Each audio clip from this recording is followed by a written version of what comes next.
তখন ওই সুযোগে অডিও কোম্পানিগুলো তার কাছে লিখে নেয়, ওনারা আমার প্রাপ্য দেয়নি কিংবা আমার সঙ্গে প্রতারণা করছে। তোমাকে ভাঙাতুরি টাইপের একটা হাহাকার টাইপের একটা গান করতে হবে।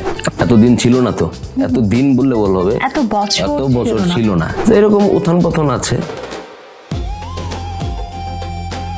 রয়্যালিটির প্রসঙ্গে চলে আসি। একজন সঙ্গীত শিল্পীর জন্য তার গানের রয়্যালিটিটা কিন্তু অনেক বড় একটা প্রাপ্তি, সেটা আর্থিকভাবে হোক আর সামাজিকভাবে হোক না কেন। তো সেক্ষেত্রে অনেক সময় দেখা যাচ্ছে এই রয়্যালিটি নিয়ে অনেক শিল্পীদের অনেক আক্ষেপ থাকে বা অনেক বাধা থাকে।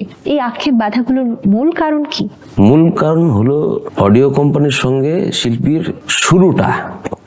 যখন শিল্পীর সঙ্গে অডিও কোম্পানি কোনো ডিল করে, তো ওইখানে দেখা যাচ্ছে যে শিল্পীকে বলা হলো এই এগ্রিমেন্ট, উনি এগ্রিমেন্ট দেখে সিগনেচার করে টোটে সমস্ত কিছু। কারণ ওনার প্রথম সময়, ওই সময় উনি ডিমান্ডও করতে পারে না, করতে পারে না।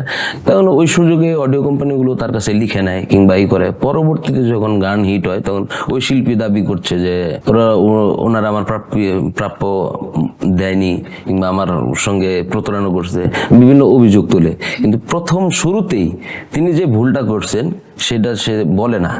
আচ্ছা, এইখানেই মূল সমস্যাটা, এখানেই মূল কারণটা তাহলে এটাই। সিনেমার গানের সাথে নিজেকে যুক্ত করার বিষয়ে জানতে চাই। সিনেমার গানের সাথে আমার যুক্ত, প্রথম আমি সিনেমায় গান করি অদৃশ্য শত্রু, শ্রদ্ধেয় সোহেল রানা স্যারের ছেলের, উনি প্রযোজনা করছে সম্ভবত। তো আমাকে পঙ্কজ মামা, যিনি মিউজিক ডিরেক্টর, উনি ফোন করে বললেন যে তোমাকে ভাঙাতুরি টাইপের একটা হাহাকার টাইপের একটা গান করতে হবে। আমাকে ডাকলেন, আমি গেলাম, গান করলাম। এই আমার শুরু। তারপরে আমি বেশ কিছু সিনেমাতে গান করেছি। অডিও প্রতিষ্ঠানগুলো এখন নাটকের দিকে ঝুঁকে যাচ্ছে, এই বিষয়ে আসলে আপনার যদি কিছু বলার থাকে? প্রত্যেকটা কিছু কিছু, যেমন ধরেন আমাদের ষড়ঋতুর দেশ, এখন তো আর ষড়ঋতুর ওই রকম তেমন নেই।